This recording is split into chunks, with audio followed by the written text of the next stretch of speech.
Graças a todos. Hoje a gente vai iniciar um novo quadro aqui na EBD sobre curiosidades bíblicas.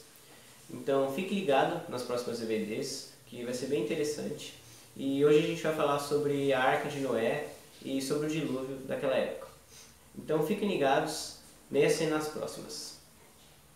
A história da Arca de Noé é conhecida por grande parte das pessoas. Você mesmo já deve ter ouvido falar do grande barco que levou milhares de animais sobre as águas do dilúvio. Muitos acreditam, outros nem tanto. Mas arqueólogos descobriram algumas evidências que podem confirmar essa história. Acompanhe conosco.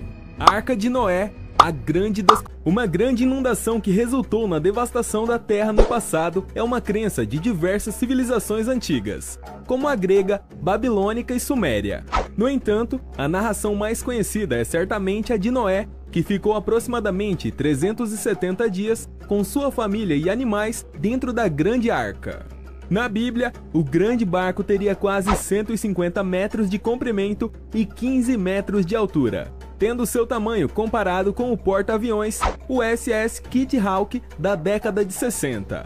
Muitos estudiosos questionam a validade da história relatada por Moisés, por afirmarem que um navio nesse porte não se esconderia com facilidade.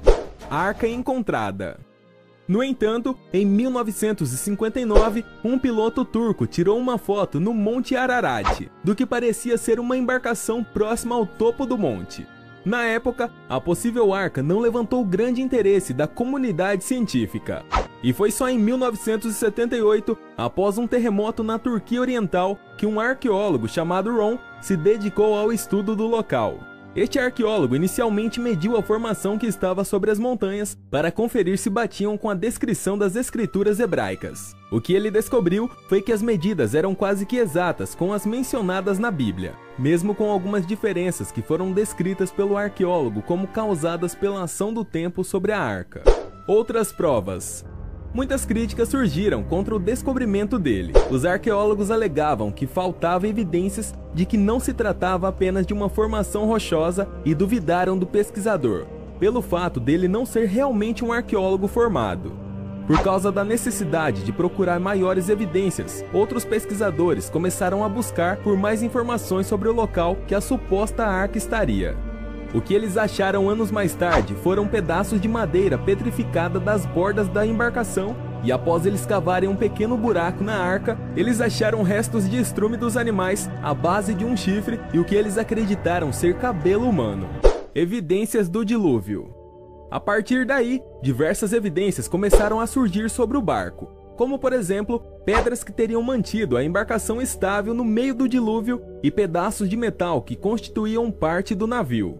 Mas o surgimento de novas provas só acirrou ainda mais a discussão sobre o assunto. Várias críticas surgiram e não demorou muito para que a validade das provas fosse questionada. Para o arqueólogo John Morris, tudo na Terra dá evidências do dilúvio. Formações rochosas como o Grand Canyon nos Estados Unidos são para ele a prova disso. Mesmo assim, a validade da história bíblica ainda é posta em questionamento e as descobertas do Sr. Ron ainda é tratada como um grande engano. Para pôr um fim nos questionamentos, o professor Raul Esperante se dedica atualmente no estudo da região ao redor da montanha. O objetivo do professor é encontrar pistas sobre eventos catastróficos que ocorreram no passado.